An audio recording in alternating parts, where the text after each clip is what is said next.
Boa noite, meus irmãos. Que a paz seja conosco e que possamos nos manter em vibrações elevadas para guardarmos em nós tudo aquilo que os Espíritos bondosos que aqui comparecem tentarão fornecer a cada um segundo as nossas necessidades. Sempre com o coração cheio de gratidão que aqui retornamos, né? Agradecendo muito pela oportunidade do trabalho, por podermos uma vez mais conversar com vocês sobre o Evangelho de Jesus e sobre a doutrina espírita. E pedimos à espiritualidade amiga que supra as nossas grandes dificuldades para que o trabalho ocorra como eles têm planejado. Antes de começarmos a nossa conversa de hoje, só uma propaganda que nos foi permitido fazer a respeito da nossa casa da União Espírita Suburbana, que mantém, conhecido de certamente alguns de vocês, o asilo da Legião do Bem, acolhendo 18 vovós. E só lembrando que, para manter esse asilo, a casa, uma das atividades que a casa realiza é um almoço fraterno todo terceiro sábado de cada mês. Então, o terceiro sábado que vocês estiverem passando ali perto da Dias da Cruz, no iniciozinho, na rua Aldegar de Sapucaia, rua da Silhueta Infantil, do ADN, do Tamandaré, tem sempre um almoço ali. Se puderem, será um prazer recebê-los. Vocês podem escutar o coral das vovós. Bom, no nosso assunto da noite de hoje, o tema que nos foi proposto é perdão e reconciliação. É interessante que da primeira vez que nós viemos aqui a esta casa, em 2012, o tema também foi perdão, né? Então, é sinal que os que estiveram aqui naquela época precisam ouvir de novo, e principalmente nós que vamos falar, precisamos ouvir e aprender mais sobre essa difícil, muitas vezes, tarefa a ser executada. E quando a gente fala de perdão, a primeira passagem evangélica que nos vem à mente está lá nas bem-aventuranças, quando Jesus diz: bem-aventurados os misericordiosos, porque encontrarão misericórdia. As bem-aventuranças abrem o chamado Sermão do Monte, lá no capítulo 5 do Evangelho segundo Mateus. Então, são 3 capítulos, o 5, o 6 e o 7, em que Jesus vai trazer para a gente aquilo que, no dizer de Gandhi, se tudo se perdesse do que foi escrito pela humanidade a respeito de religiosidade, de moralidade, se tudo fosse perdido e restasse apenas o Sermão do Monte, nós já estaremos bem servidos de orientação para a nossa caminhada espiritual. Então, ali está uma fonte, inesgotável de orientações, de encaminhamentos para a nossa felicidade.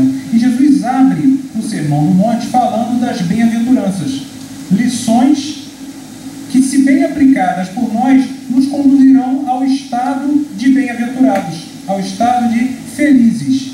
E uma delas é: bem-aventurados os misericordiosos, aqueles que exercitam a misericórdia, que desenvolvem o perdão sem exigir uma contrapartida, porque esses encontrarão também a desculpa, misericórdia para suas faltas. E todos nós, se olharmos um pouquinho para o nosso interior, vamos nos reconhecer necessitados dessa misericórdia.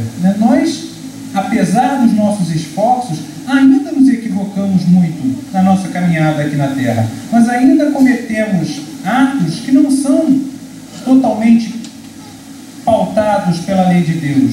Nós ainda precisamos do perdão e da oportunidade de consertarmos o que fizemos de errado. E se queremos que assim o Pai proceda conosco, precisamos também nós exercer essa misericórdia para com aqueles que nos têm agredido de alguma forma. Nós vamos falar de vários pontos do Sermão do Monte aqui hoje que tangenciam essa questão do perdão, da necessidade do perdão e da reconciliação. E vamos ver também que, assim como Jesus nos destaca, no próprio Sermão do Monte, que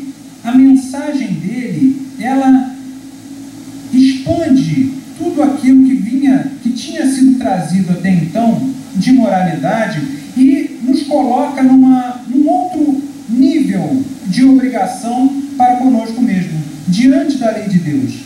No próprio Sermão do Monte, Jesus diz: não penseis que eu vim destruir a lei, não vim destruí-la, mas completá-la. E esse complemento que Jesus traz da lei de Deus, lá instituída para os judeus no Decálogo, nos 10 mandamentos, esse complemento que Jesus traz exige de nós uma atitude diferente diante da vida. E pelos trechos que nós vamos debater aqui hoje, nós vamos ver o quanto a mensagem de Jesus é exigente nesse ponto.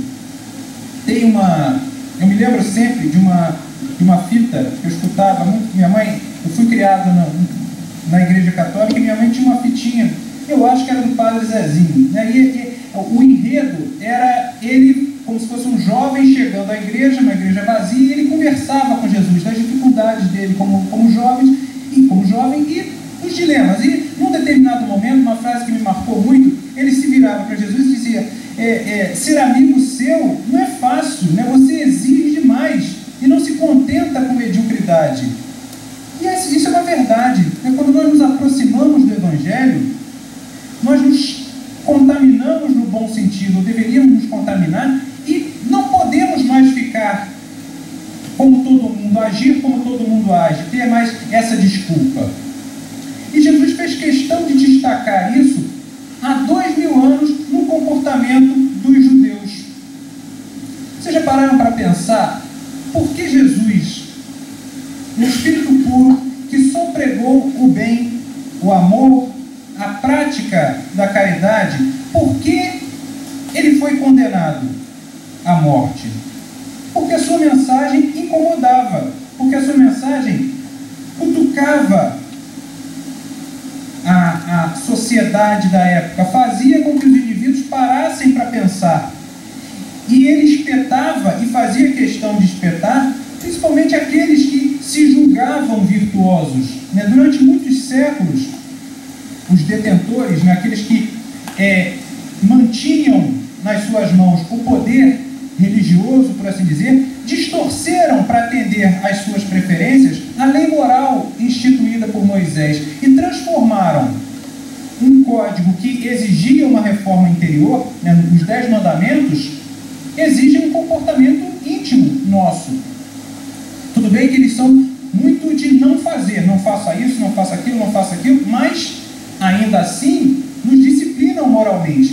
E durante os séculos, quando nós criticamos o comportamento dos nossos companheiros do passado, estamos criticando a nós mesmos, Nós reencarnados em outras épocas. Nós distorcemos isso, transformando essas exigências de mudança íntima em algo exterior, no comportamento, para que os outros vissem e nos julgassem como virtuosos. Então, é o comportamento de se vestir, de lavar as mãos, de ter esse ou aquele ritual. E Jesus faz questão de apontar isso e dizer: não, a virtude não está aqui.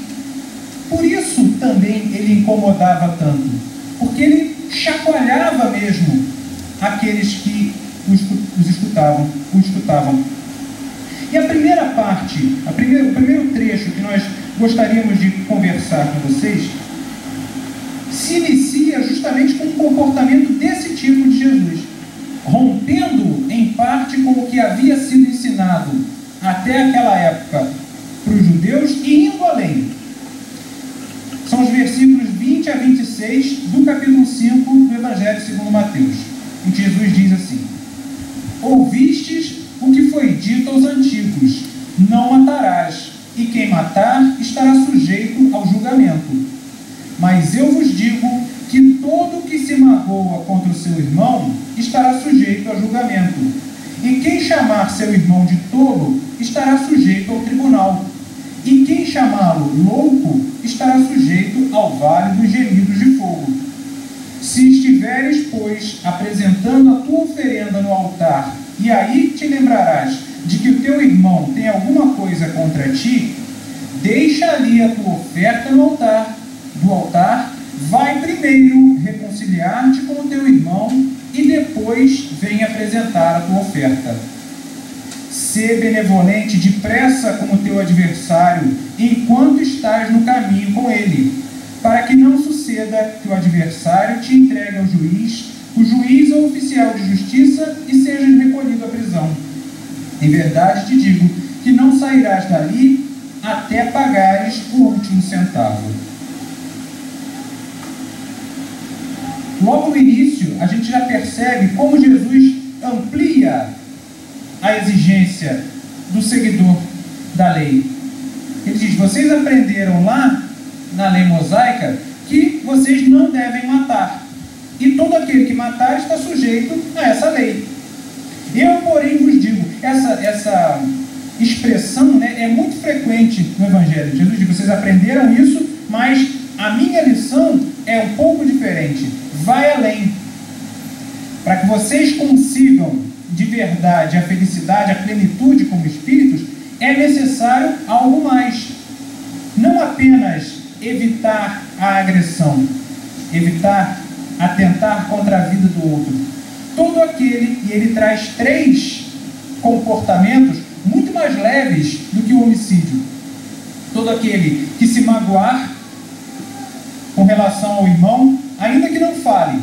Todo aquele que se aborrecer e que exteriorize isso com uma injúria leve, chamar de tolo, alguma coisa assim. Ou todo aquele que se zanga de verdade e parta para uma agressão verbal mais intensa. Todos esses também estarão sujeitos à lei. Quando nós nos comportamos dessa forma, estamos em desacordo, estamos fora da sintonia com a lei de Deus. Por isso Jesus orienta logo a seguir para que busquemos a reconciliação. Depois de dizer que nós não deveríamos nos magoar com o comportamento do outro, porque o outro, assim como nós, é também imperfeito, tem as suas dificuldades, vai sim nos atingir num momento ou em outro, que não devemos contra-atacar a agressão recebida. Ele parte para um exemplo, e ele usa nesse exemplo uma figura muito viva para os judeus. Ele diz: no momento em que vocês forem levar as suas ofertas ao templo, e eles entendiam, né, que através das oferendas levadas ao templo, dos holocaustos ali prestados, eles podiam resgatar parte das suas máculas, né, até segundo o tamanho, né, do holocausto, uma pomba, um cordeiro, o tamanho do animal a ser sacrificado. Jesus se aproveita desse ritual e traz a mensagem que vai além. Ele diz: todas as vezes que vocês forem ao templo oferecer a oferta, né, o sacrifício necessário que a religião exigia à época, e que vocês se lembrarem de que alguém tem algo contra vocês, deixem de lado essa oferta e primeiro busquem a reconciliação. O que Jesus está dizendo? Ele está mostrando para eles que o exterior, o ritual, a aparência, não é o que de fato importa. Se você não busca a reconciliação, de nada vale aquela oferta, aquele sacrifício que você está levando para o templo. Por isso ele diz: deixe ele de lado e vá primeiro buscar a reconciliação com o seu adversário. Vejam que aqui Jesus também rompe com aquilo que era julgado necessário e suficiente para o comportamento de um judeu. Como em várias outras passagens, Jesus faz questão de apontar, né, que não é a exteriorização da virtude que é o importante, sim a mudança íntima que nós precisamos fazer dentro de cada um. Kardec, comentando essa passagem, tem um itemzinho no Evangelho segundo o Espiritismo que se chama o sacrifício mais agradável a Deus. E ele vai dizer, né, numa análise lógica, como toda a análise de Kardec, que o Pai não vai se sentir agraciado ou contente com o sacrifício de animais. Muito pelo contrário, ele vai se sentir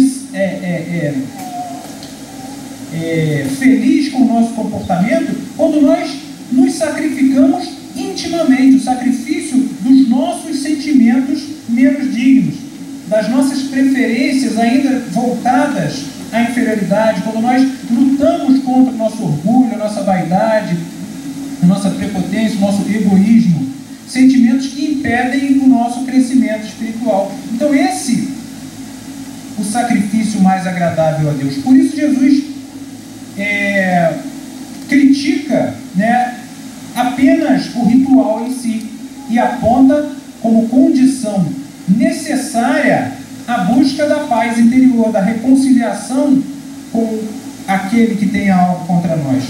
O Carlos Torres Pastorino, que é um estudioso do Evangelho, foi um estudioso do Evangelho, analisando essa passagem, diz para a gente assim: Jesus mostra-nos que a adoração e mesmo a oração não tem efeito se não estamos vibrando na frequência do amor.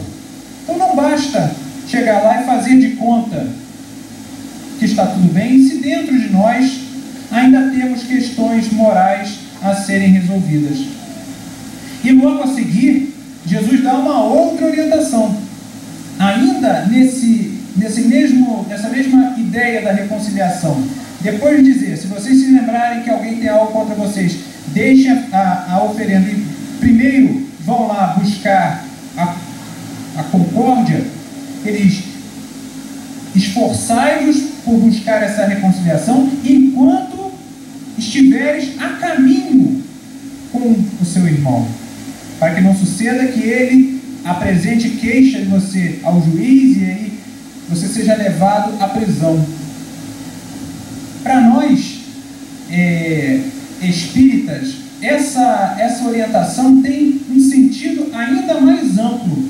Nós que já sabemos que as relações que vivenciamos hoje, muitas delas são fruto de outras existências nossas, que construímos, né, uma teia de relacionamentos positivos e não muito positivos, e aqui colhemos o resultado dessa trama que nós mesmos tecemos no passado. Essa lição tem muito mais vida para a gente. Quando Jesus diz, esforcem-se por buscar a reconciliação enquanto vocês estão encarnados, enquanto vocês têm a oportunidade de desfazer aquilo que não está bem construído nessa encarnação. Por quê? Porque para nós é muito mais fácil buscar essa conciliação tendo o véu que nos obscurece a visão do passado, do que com o amplo conhecimento de tudo aquilo que nós fizemos. Se nós encontramos um companheiro aqui na Terra, com o qual não batemos muito, né, não simpatizamos muito, como se diz popularmente, o santo não cruza um com o outro, muito provavelmente é porque construímos algo no passado de não muito positivo com esse irmão. Encarnamos e, por misericórdia divina, nos esquecemos das causas desses atritos. Nós encarnamos para desfazer esses laços negativos e construir outros positivos. Ora, é muito mais fácil promover esse trabalho de desconstrução dessa antipatia e erguimento de uma relação melhor, do que deixarmos para nos encontrarmos na parte espiritual, e certamente nos encontraremos, né, porque todos nós voltaremos à verdadeira vida, e lá nos depararmos de novo com esses companheiros, com toda a lembrança daquilo que um dia um fez de não muito positivo para o outro. Então, aproveitarmos essa oportunidade, a oportunidade de, na medida das nossas forças, criarmos laços positivos, é algo muito importante para nós fazermos enquanto estamos aqui encarnados. Além disso, né, quando nós deixamos de exercitar o perdão, ou não somos caridosos, e o nosso adversário, entre aspas, aquele com o qual nós não criamos laços positivos, desencarna e nós continuamos mandando vibrações negativas para esse companheiro, nós estamos trabalhando, né? Nós estamos enviando para ele vibrações que lhe causarão uma série de dificuldades. Vibrações essas que estão afastadas da proposta de Jesus. E Emmanuel, comentando especificamente esse ponto no livro Consolador, na questão 341, responde ao questionamento que lhe é feito com uma orientação nesse sentido. É perguntado a ele o seguinte: os espíritos de nossa convivência na Terra e que partem para o além sem experimentar a luz do perdão, podem sofrer com as nossas opiniões acusatórias relativamente aos atos de sua vida? É um comportamento que às vezes, infelizmente, nós ainda temos, né? Se nós falamos dos vivos, né, também falamos dos que já desencarnaram, às vezes sem a ideia do que isso pode transmitir para esses irmãos nossos. E Emmanuel responde: a entidade desencarnada muito sofre com o juízo ingrato ou precipitado que a seu respeito se formule no mundo. Imaginai-vos recebendo o julgamento de um irmão de humanidade e avaliai como desejarias a lembrança daquilo que possuís de bom, a fim de que o mal não prevaleça em vossa estrada, sufocando-vos as melhores esperanças de regeneração. É o que todos nós desejamos, né? Desejamos sempre que as nossas qualidades sejam levadas em conta e os nossos defeitos, os nossos equívocos sejam avaliados, né, com os atenuantes que possam existir. Em lembrando aquele que vos precedeu no túmulo, tende compaixão dos que erraram e sede fraternos. Rememorar o bem é dar vida à felicidade.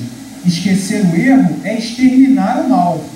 Além de tudo, não devemos esquecer de que seremos julgados com a mesma medida com que julgarmos.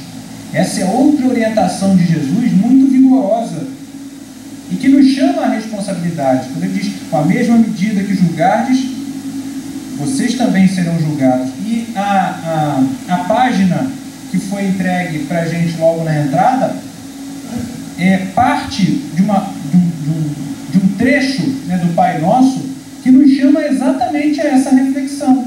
Na oração que Jesus nos ensinou, nós dizemos: Pai, perdoai as nossas ofensas, assim como nós perdoamos aqueles que nos têm ofendido.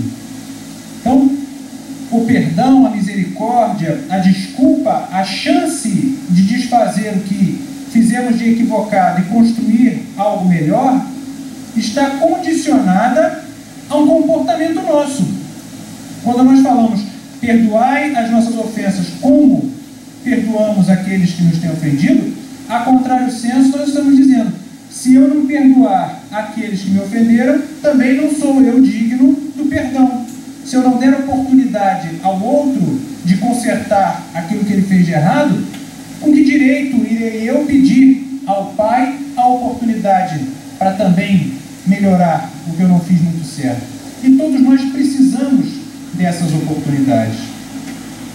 E para nós falarmos da reconciliação com o outro, da busca dessa relação melhor com aquele que de uma forma ou de outra nos agrediu, ou aquele que nós agredimos, inicialmente nós precisamos falar da necessidade da reconciliação de cada um consigo mesmo.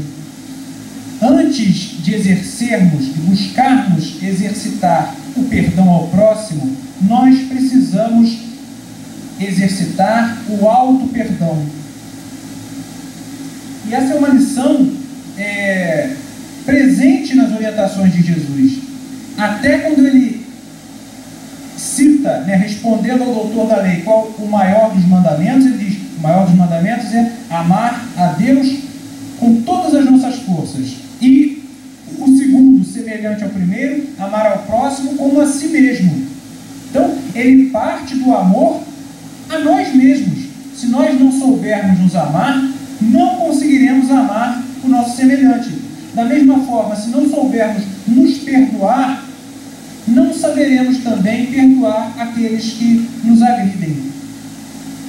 E é importante a gente conversar sobre isso, porque nós vivemos, né, num mundo em que ainda caímos muito, né, ainda fraquejamos, ainda nos equivocamos, queremos acertar, mas não é sempre que a gente consegue esse propósito. E nesse mundo cheio de quedas morais, nós acabamos vivendo também num ambiente cheio de culpas.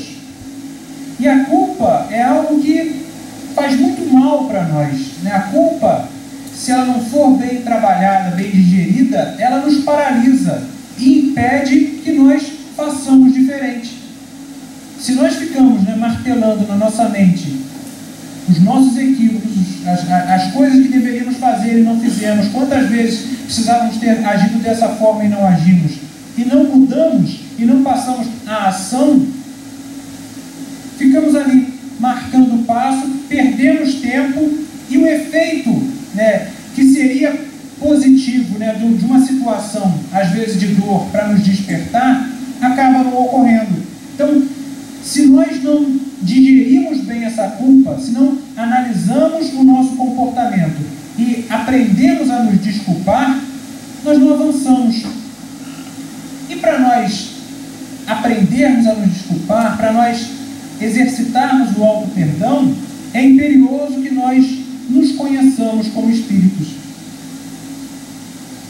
É também uma constante nos ensinamentos da doutrina espírita a busca do autoconhecimento, a busca do olhar para dentro e acharmos dentro de nós o que nós temos de positivo, e temos já muita coisa, e o que nós temos de não muito positivo, o que nós precisamos transformar, e a partir dali buscarmos uma forma de caminhar com essas dificuldades, entendendo que sim, ainda cairemos aqui e ali, mas que podemos fazer melhor. Exercer o auto-perdão não é também aceitar, né, tudo que a gente faz, é assim mesmo, vida que segue, eu não preciso me transformar, eu nasci assim e vai ser assim até o fim. Não, é cairmos e entendermos que é possível fazer diferente e empreendermos o esforço para isso. Quando a gente fala de auto-perdão, tem um personagem que sempre vem de forma muito viva à nossa mente, que é Paulo de Tarso. Aqueles que conhecem a história de Paulo de Tarso, e aos que não conhecem, né, tem várias obras que falam da vida dele.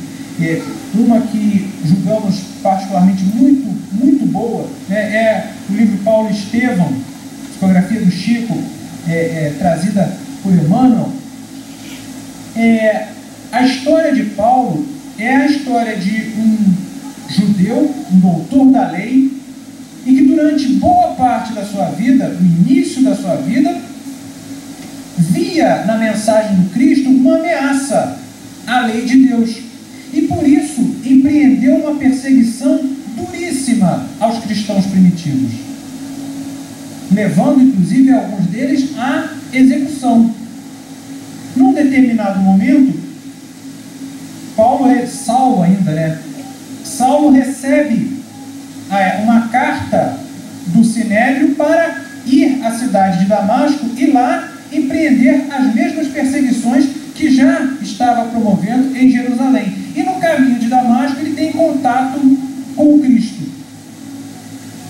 e se reconhece diante de uma força realmente representativa de Deus, e certamente passa em revista tudo aquilo que vinha fazendo até aquele momento.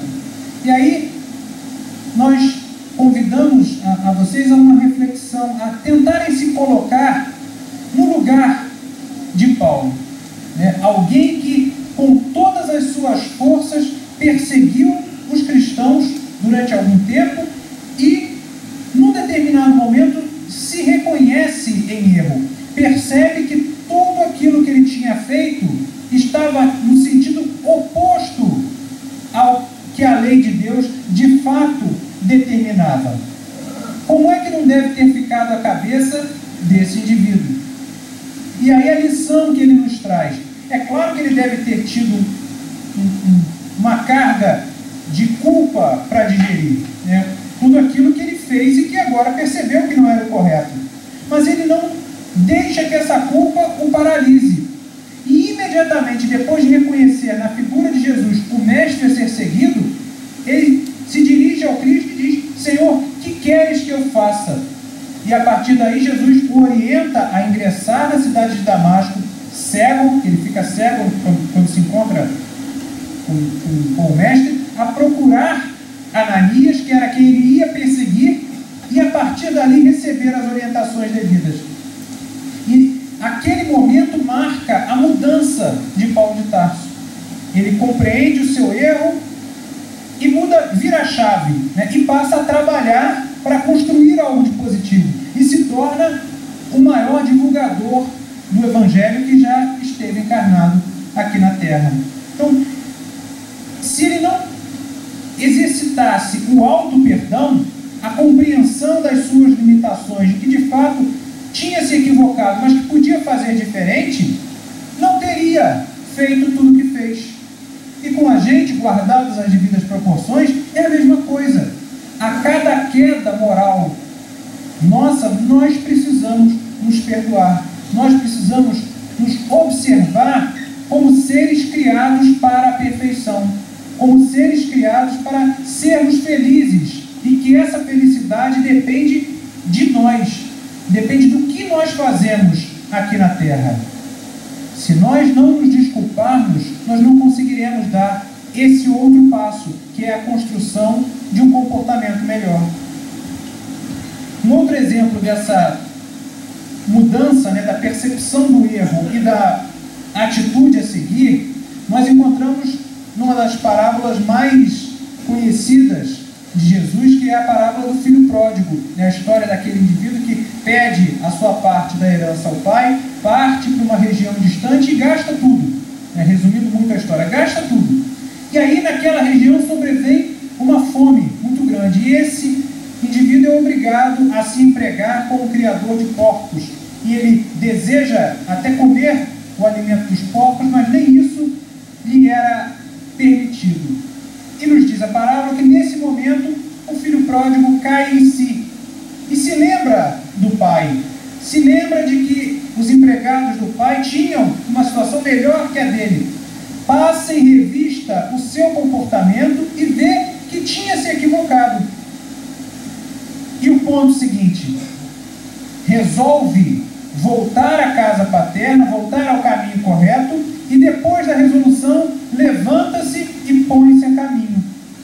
Esses são os passos que nós precisamos fazer na busca, né, no exercício do auto-perdão. O reconhecimento da queda, a percepção do que precisamos fazer de diferente e, em seguida, a ação. E esse é o trabalho de cada um de nós. A doutrina espírita é uma doutrina de muita responsabilidade, porque ela coloca nas nossas mãos a construção da felicidade que nós queremos. Não está em nenhuma figura externa, não está em nenhum representante, está em nós, está no nosso esforço.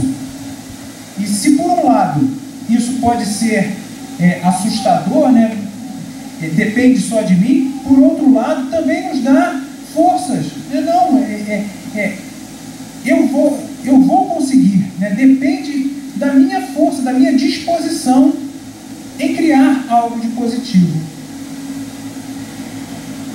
Depois, é interessante a gente destacar também, não tem a ver com o tema do perdão e da reconciliação, mas no finzinho da passagem que nós conversamos, Jesus deixa uma lição que passa despercebida muitas vezes, falando a respeito da inexistência das penas eternas. Jesus não pôde falar claramente, né, por isso prometeu o Consolador, de vários conceitos. Então a gente vê aqui e ali imagens fortes, né? A imagem do fogo dito eterno, né? do fogo que purifica, a região de pranto e ranger de dentes. Mas no final desse trecho que nós lemos para vocês, se vocês se lembram, Jesus fala assim: busquem a reconciliação enquanto vocês estão com o seu irmão a caminho para que ele não os leve a julgamento e vocês sejam encarcerados.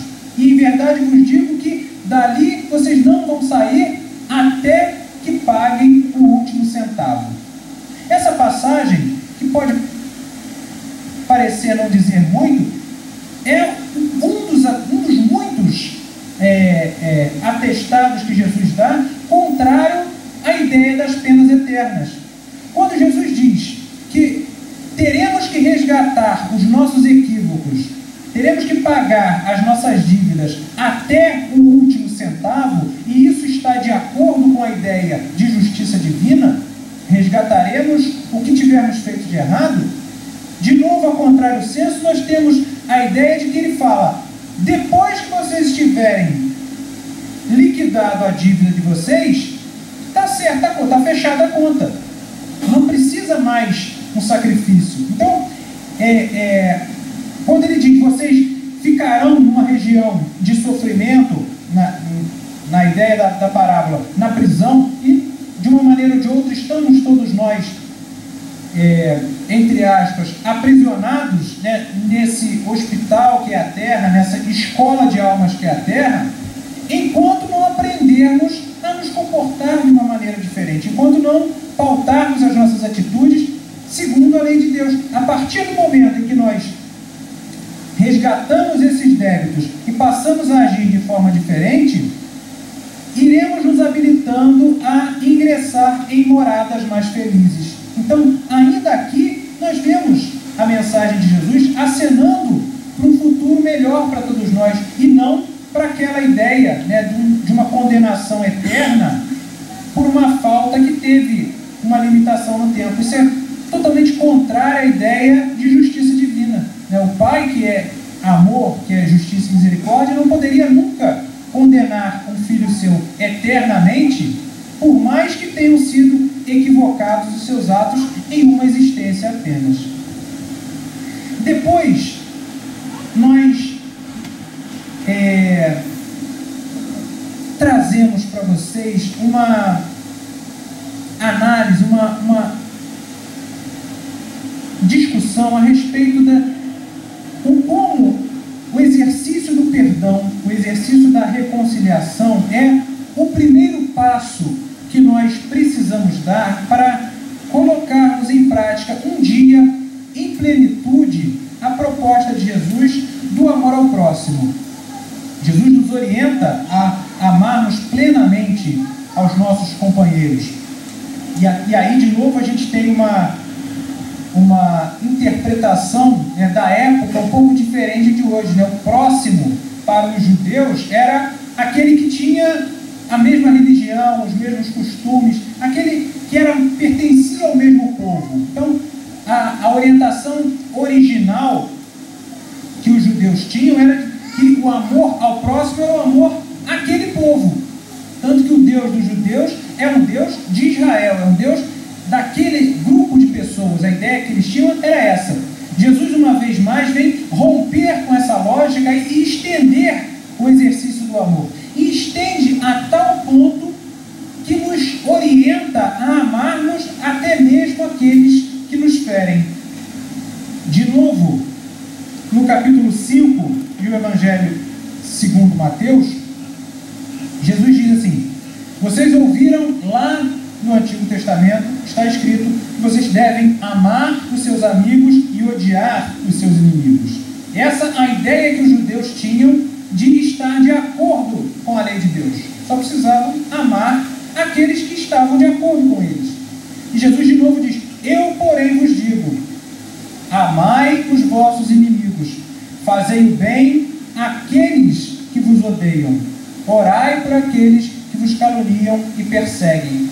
Porque se vocês só fizerem o bem àqueles que fazem o bem a vocês,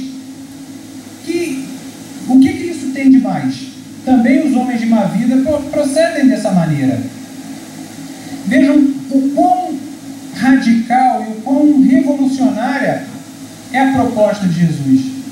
Precisamos exercitar o amor até mesmo para com aqueles que nos agridem. Ora, no estado em que nós nos encontramos, encontramos hoje como espíritos ainda muito presos a uma série de sentimentos egoístas, sentimentos ainda inferiorizados, isso não é para nos sentirmos culpados, não é apenas um reconhecimento do nosso estado. Se nós já fôssemos espíritos elevados, não estaríamos encarnando aqui na Terra, um mundo onde precisamos espiar e construir um futuro melhor. Nesse estado, nós ainda temos muita dificuldade em exercitar o amor, até mesmo o amor aos nossos amigos, aqueles que nós gostamos, as nossas afeições. Esse amor ainda é, por vezes, um amor tendencioso, um amor ciumento, um amor de preferência.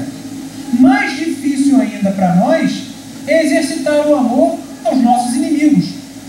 Diríamos que para a grande maioria dos que estamos encarnados aqui na Terra, é quase impossível exercitarmos esse amor nessa encarnação. Mas nós precisamos começar. Nós precisamos iniciar esse processo. E, de novo, a doutrina espírita nos auxilia nessa visão, apontando para o futuro. Não é um trabalho de uma encarnação só, são várias existências. E nós começamos a exercitar esse amor do exercício do perdão. Se não podemos ainda ter a afeição pelos nossos desafetos, que pelo menos busquemos compreender as suas dificuldades, perdoar as suas limitações, porque também nós temos as nossas. E a partir daí, vamos caminhando para que um dia, de fato, consigamos amar aqueles que nos agridem. Se hoje nós não começamos a tentar perdoar, não chegaremos à meta daqui a algumas ou muitas encarnações. Esse primeiro passo nós já podemos começar a dar. Amar o agressor ainda está distante de boa parte de nós, mas tentar compreender as suas limitações, exercitar a tolerância, a paciência, isso nós já podemos fazer.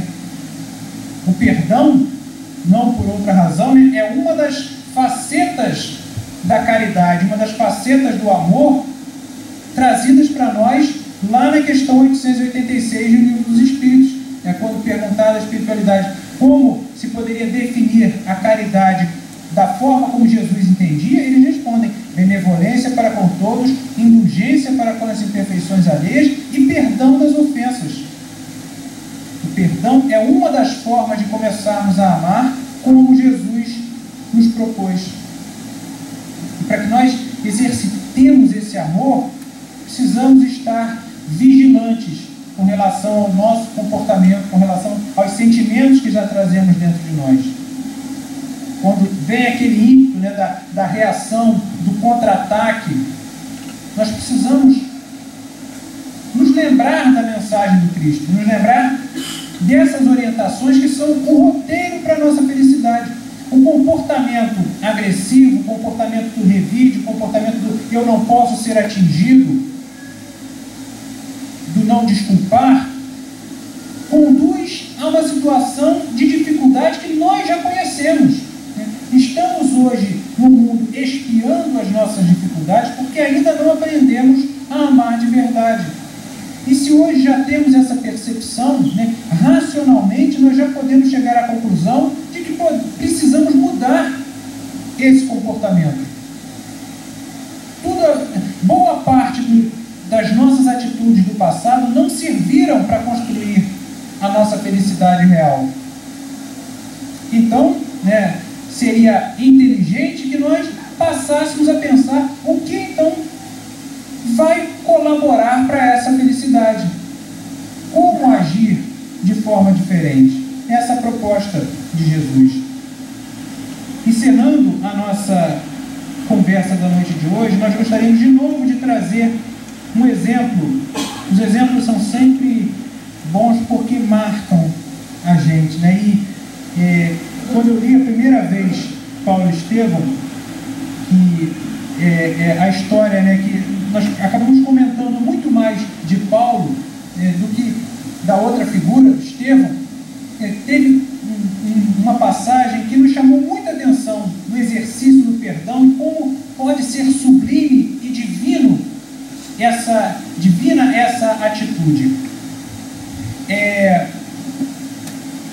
chegar no ponto que nos interessa especificamente, a gente precisa de novo voltar um pouquinho na história.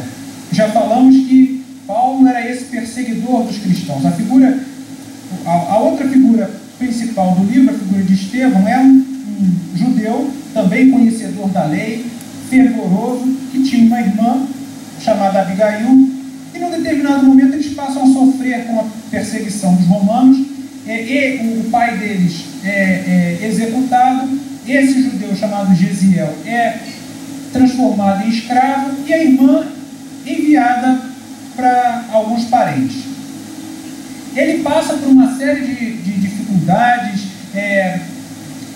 quase morre, salva alguém importante, obtém a sua liberdade, mas é largado, numa praia para morrer já, e é acolhido pelos seguidores do chamado caminho, que eram os cristãos primitivos. Jesus já tinha desencarnado nessa época. Ele é acolhido por alguns apóstolos, e nesse acolhimento ele tem contato com o Evangelho e percebe que ali estava a verdade, e se torna um grande pregador do Evangelho de Jesus. Ao lado disso, a irmã dele passa a conviver com os judeus em Jerusalém e tem contato com Saulo de Tarso, e se envolvem afetivamente. Justamente no momento em que Saulo empreende a perseguição aos cristãos naquela cidade. Quando Gesiel se torna cristão, ele muda de nome, como um sinal de mudança interior, e passa a se chamar Estevão. Da mesma forma que Saulo, quando se converte, passa a se chamar Paulo. E ele pregando como Estevão, a irmã até buscando onde estaria o irmão no mundo, mas já acreditando que ele tivesse até morrido, e Saulo perseguindo aqueles indivíduos. Num determinado momento, ele consegue levar a figura de Estevão a julgamento. É o momento da glória maior, do doutor da lei. Levar um expoente do cristianismo a ser julgado e ser condenado e executado. E é isso que acontece. E nesse momento de maior glória de Saulo de Tarso, ele convida a sua noiva a presenciar a execução do seu adversário, que viria a ser o irmão dela, que ela não sabia. A execução se inicia e ela meio que percebe que alguma coisa está errada, é alguém parecido com o irmão, e tenta falar com ele, mas ele diz, não é possível, são nomes diferentes, são figuras diferentes, e até tomado pelo orgulho, pela posição de interromper aquela que era a sua consagração, deixa que a execução prossiga. Depois, o corpo, ainda vivo, é levado a uma sala, e Saulo pega a noiva e leva lá, vamos lá para você ter certeza que não era mesmo o seu irmão. Ela chega lá e tem a certeza que era de fato o irmão. E ele começa, ainda com as últimas forças, a contar para ela, a falar sobre o Evangelho, a dizer das verdades que ele já tinha conhecido, de como aquilo tinha transformado a sua vida. Ela, atordoada com a situação, e num determinado momento ele já sentindo as forças irem embora, feliz por ter reencontrado a irmã, mas preocupado com o futuro dela. E aí, nos diz Emmanuel, o que se passa? Ele se vira para a irmã e diz assim: com quem te deixarei? Aí Saulo se aproxima, e ela diz para ele: este é o meu noivo, esclareceu a jovem, apontando o moço de Tarso, que parecia petrificado. O moribundo contemplou sem ódio e acentuou: Cristo os abençoe. Não tenho no teu noivo o inimigo, tenho um irmão. Saulo deve ser bom e generoso. Defendeu Moisés até o fim. Quando conhecer a Jesus, servi-lo-á com o mesmo fervor. Ser para ele a companheira amorosa e fiel. Vejam, é um comportamento, temos que reconhecer, bem distante do que boa parte de nós conseguiria ter, mas é um comportamento cristão de verdade. É um comportamento do indivíduo que aprendeu deve ser exercida e aprendeu a observar no outro o que o outro tem de positivo e enxergar nele alguém que pode produzir o bem.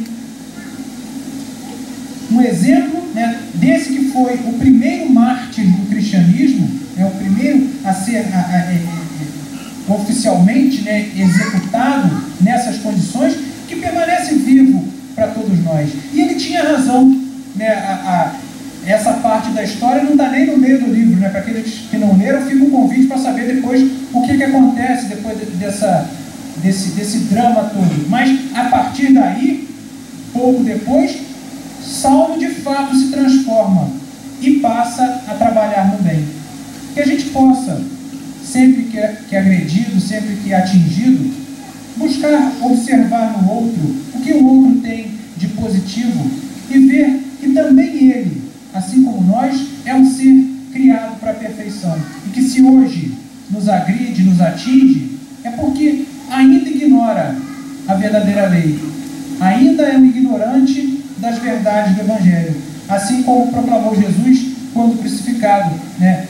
Elevando ao Pai o pedido de perdão para aqueles que o agrediam, porque não sabiam o que faziam. Todo agressor é alguém que não sabe o que faz. Possamos então perdoar na medida das nossas forças. Que Jesus nos abençoe a todos. Muito obrigado pela atenção.